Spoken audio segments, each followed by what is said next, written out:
Hi everyone and welcome to my tutorial. In this tutorial is the second part of the first video I made in regards to the Asus pn50, which is the one I dismantled. And as I mentioned, I wanted to do something about it that can actually work and can actually do something about it.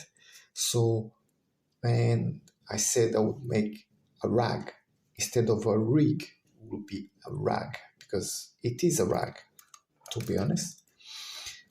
So as you can see here, as I said, I'll put the frame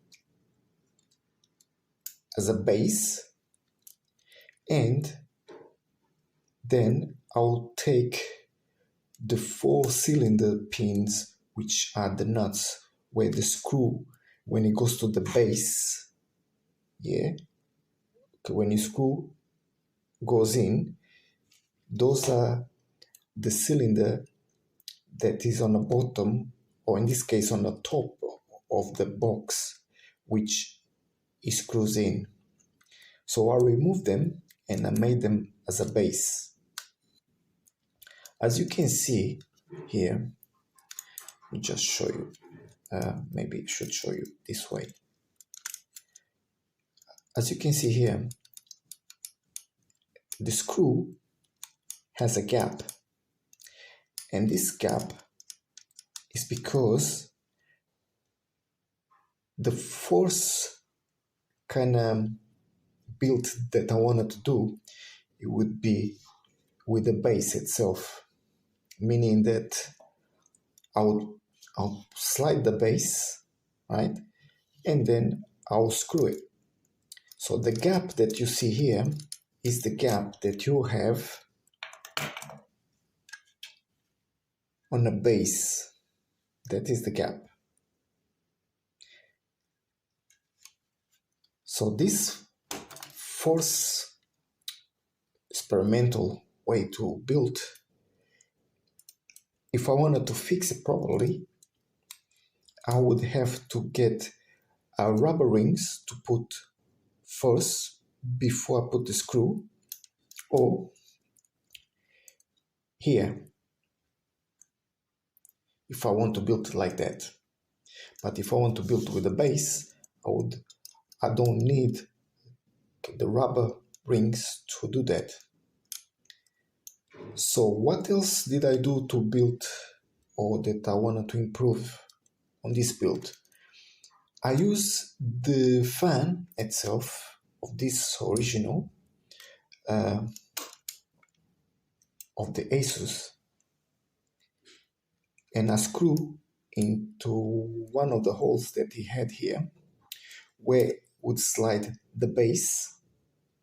And what I did is, the reason I put this here is just to give you an example. If I have the RAMs here already installed, they are attached very close to each other, which generate more heat in some way.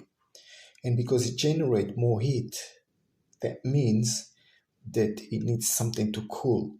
So by putting the fan here, it will blow cold air on top of the RAM. And also, where the exhaust is, because it's not getting no heat from anywhere, the air that blows is cold air. So here, where the M.2 goes, will be cool, because it's going to be blowing cold air to the M.2, which can go hot in this build. So by doing that, it will maintain the M.2 and the RAM cool. So this is one of the builds that I'm planning. I'm gonna do another video with the base already installed, because if I have to unscrew and screw, it's gonna take some time to build. So just showing this one. And then I had an idea on how I'm gonna cool the APU of this build. As I said, I didn't plan to do anything in regards to spending money, but I guess I have to spend even a few quids just to do, because I need to get an extension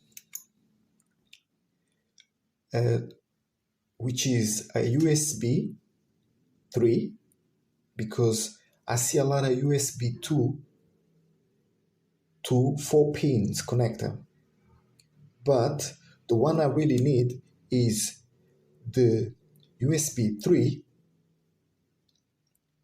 to a 4 pin adapter, because the fan that I'm gonna use, which came originally with my ASRock Desk Mini X300, it's a 12 volts, so it's not a 5 volts fan. So the adapter needs to be, or to be able to hold the 12 volts and not 5 volts. And so far I couldn't find one, so I cannot really do that. And what I would do when I get it is to connect the USB to one of the A-type USB and give the power to the fan to cool off the APU. But to do that also, as I mentioned previously, because of those nuts here, which are fixed, I cannot remove them. If I do it, I will damage. To put the heatsink itself, I need the original one or something similar to do it. So my plan is to, maybe I will cut this around like that. So I'm just gonna have this area with this screw, because I need to fix it. So the screw there, you will fix in here, and the heatsink or the plate is gonna lie down in there. And then I'll put this one on the top of that. That's my plan. But as I said before, I don't know when I'm gonna do it. I'm just trying to show you guys the two options that I found to build this rig, or rag as I say, because it's pointless not to do something about it. Unless it stops working, then it just goes to the bin. But until then, thank you very much for watching. I hope you guys enjoy, and I'll see you next time. Bye.